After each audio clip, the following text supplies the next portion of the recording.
In this video, I will explain how to work with Microsoft Access to create a database.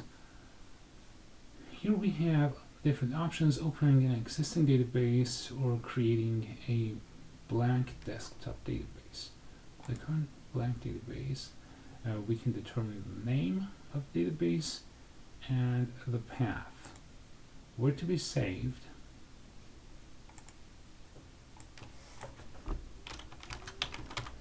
and the name of it, and create. New database is created with one table, and that table has one column. To control the design, we can go to Design View. Clicking on Design View, determine the table name,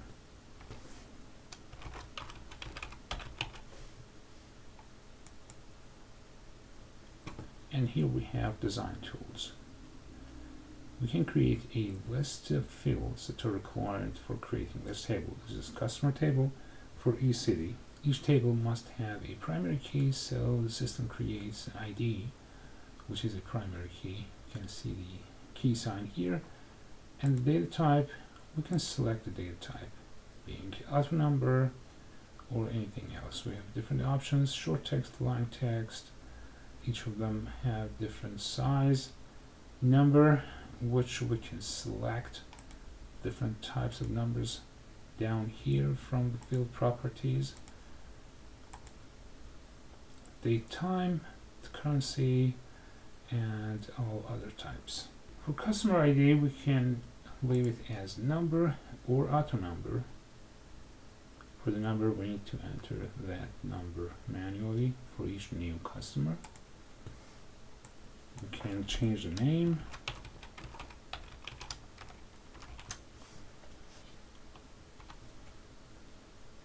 And that number might have different types: byte, integer, long integer, single, double. Well, these are numbers with different sizes. Depending on how many potential numbers we have here, we can select for a smaller database just byte, and then integer if we expect a very long list, long integer. Then we can continue creating fields.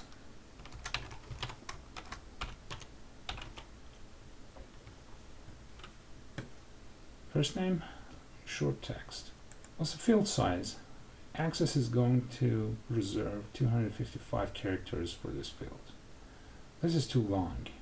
We need to determine the maximum size of this field here, so that Access does not reserve additional spaces that will not be used. Just add size of the database.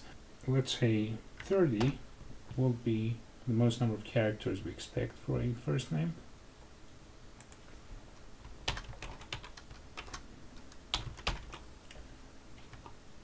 So as for the last name, make it 30.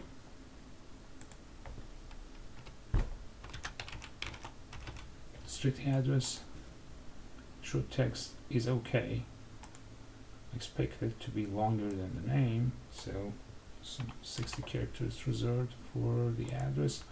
If you have 2 lines of address, we need to create address 1, address 2. And for the other fields, phone, email, city, zip, and state, I save them all as short text. For the phone, I put down field size of 10, and this is just the area code and 7 digits phone number. If there is an international number in this database, we need to reserve a longer space so that we can save the country code. For email, 40 characters. For the city, 20. And for the zip code, well, zip code is a number, but we're not going to use it as a number, so we can save it as a short text.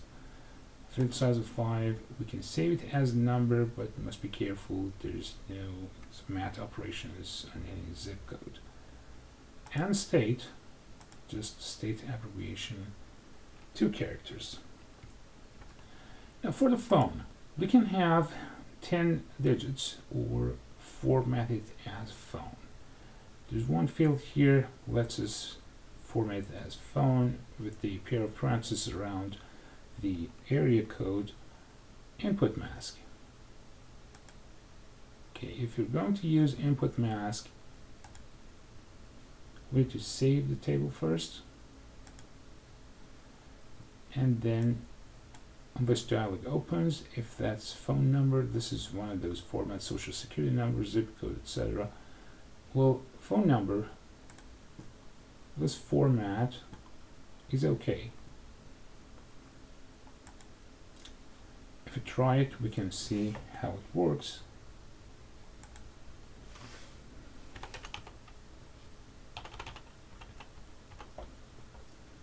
So we go to next. This input mask is okay. So we go to next. This input mask is okay. Placeholder character underscore. Go next. How to save it? With the symbols or without the symbols? It depends on your preference. For example, for a very large database, we're going to save space. We save without the symbols, the mask. So next and finish. So we do have this input mask in place. For the state, if you do have a list of state abbreviations as a reference, we can use that. So come down here to field properties while state is selected. We go to lookup tab. Display control is a text box by default. We can make it a list box. The row source can be another table or a saved query. If we have saved that query, we can use that, or if we have a reference table, we can use that. If we don't, we can create a value list right here. So I select value list, and the row source, I start typing state abbreviations. The 7 states we have in this database.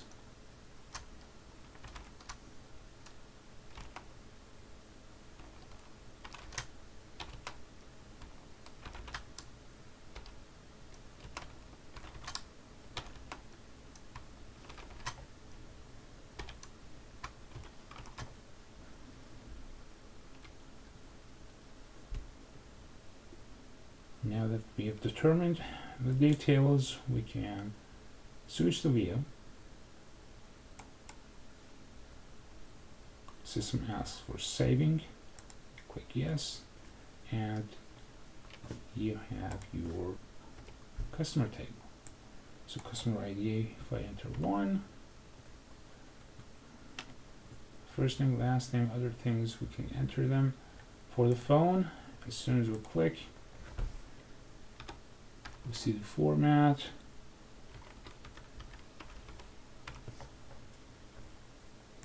For the state, since we have a list, we can select it from the drop down and enter other information. Going back to the design view, we can look at the general information of the fields.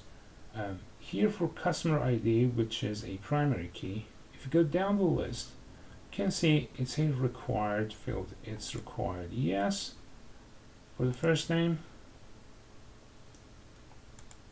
In front of required, it's no, which is this field can be null. If you do not want to allow null values, we need to change this to yes. So for the last name, come down to required, make it yes. And we can do this for the other fields.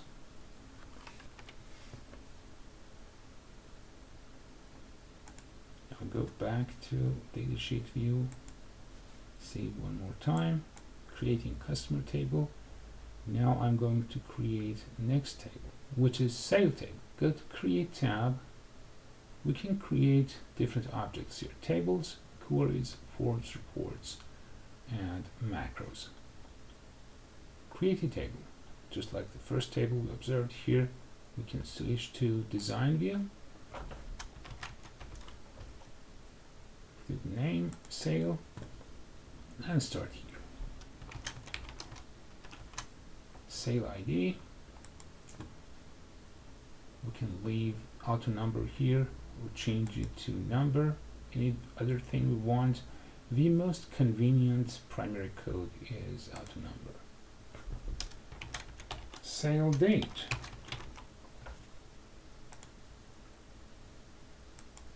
Of course, the data type should be date. So we continue with customer ID. The customer ID will be a foreign key in this table. It must be exactly the same data type and size that we have in customer table. This is a field that will link this table to customer table. So we can make it a number, and we made it integer type, and continue.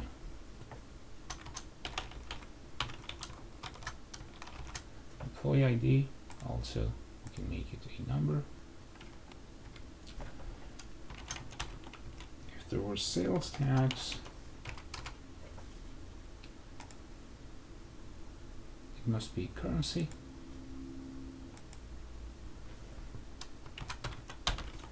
What channel this sales transaction was made at, we can make it a short text or the ID. Either one of them will work depending on what we determine in channel table to be the identifier. So that's short text. We can make it 10 for now to determine the size of the channel identifier. We can continue creating tables, but keep in mind the foreign keys that we have in tables, like the customer ID or employee ID, must be exactly the same data type and size as the primary keys of those tables. Now, next step, I'm going to create the relationship between customer table and sale table. So close this tab and go to Database Tools tab. Here is Relationships. The pop-up screen lists all available tables. We can access queries or both, list all of them. We can include queries and relationships too. Typically, we work with tables only. So each table we can select and add to the view. So I add customer and sale. These are the two existing tables in this database. How to create relationship between these two tables?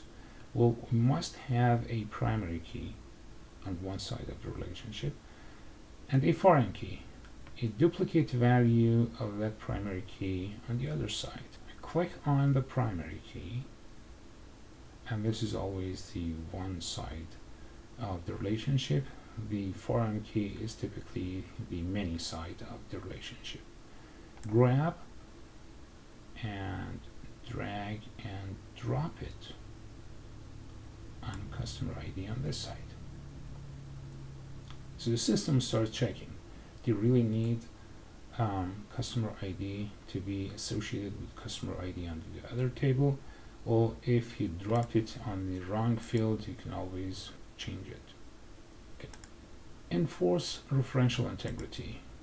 It means do not allow a value to be entered in sale table as customer ID unless the same value exists in customer table. That means we cannot create a transaction, sales transaction, and record it in database unless we have exactly the same customer ID in customer table. Employee ID will be added later. We must check that integrity as well. Cascade update related fields. If I check this, means if I change the customer ID, the number, just the formatting is the same. I change the number, let's say from 1 to 100. In the customer ID here, if that's 1, it will be updated to 100 as well. That's what cascade update means. And cascade delete means that if I delete a customer from the site, from the customer table, all records of sales transactions of that customer will be deleted as well. So I do not check this box. If you're going to decide to check this box, delete the related records at update, you must be careful. Make sure that you will not need those records at all. And create. This is how Access shows the relationship. That's the one side of the relationship. Infinity sign is the many side of the relationship. It means one customer can be associated with many sales records. But then one sales record can be associated with just one customer.